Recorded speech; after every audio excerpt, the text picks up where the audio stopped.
Hello, everyone. So today, IRCC made huge changes to their in-demand occupation list, basically, which is called category-based selection, categories and the occupations in each of these categories, other than the French language proficiency. So we'll see what has changed. And before that, let me introduce myself. My name is Sandhu. I'm a CICC licensed immigration consultant based out of Ontario, Canada. And this is only for informational purposes and should not be construed legal advice. And if you want one, my information is in the description. You may book the appointment as per your convenience. So let's quickly jump into what has happened, right? So the thing is, first of all, now they have removed one of the categories. Earlier, there were like six categories. One was French. There was a healthcare. There was no social service occupation category. There was STEM occupation. Trade was always there. Agriculture and agri-food were there as well. And there was a transport category as well, which has been removed now. Instead, it's being replaced by education occupations. So what is in that category-based occupation, right? So let's go one by one. French is pretty clear. So you require CLB level 7, or they call it NCLC level 7 in all the four language abilities for the approved test. Either it could be TCF Canada or TEF Canada. But now one of the changes is in the healthcare occupations. So earlier there were 35 occupation listed. Now it is 37.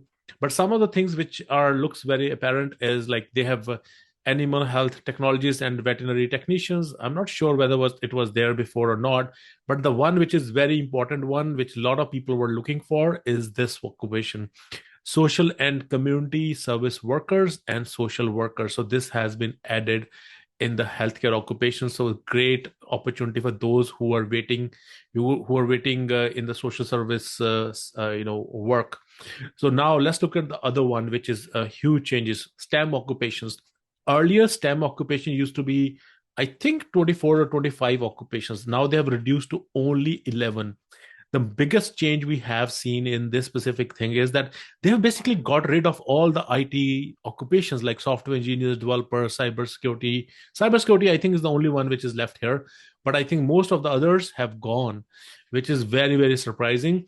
But also they have added this one: insurance agents and brokers. I'm like surprised. So this occupation is actually, if you ask me, it's a sales occupation, right? So this is like a sales and customer service kind of occupation. I don't know why it is here. Even if you see here, it starts with 6.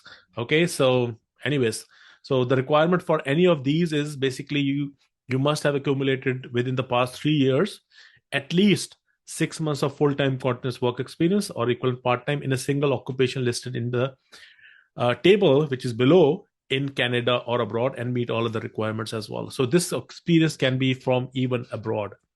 Okay. But just remember, so this category-based selection can only happen after you qualify for one of the economic immigration streams, either the Canadian Experience Class, Federal Skilled Worker Program, or Federal Skilled Trades Program. Now, if you look at the trade occupation, there were only 10 earlier.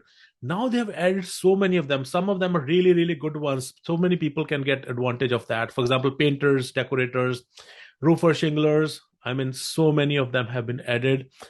The most surprising one is cook. So if you see, in case of a cook, like every stream, like most PR pathways at the province level are getting rid of anything related to food service sector. But surprisingly, and very surprisingly, they have added cook. And I can see that like so many students actually work in this specific profession. They will have that advantage now.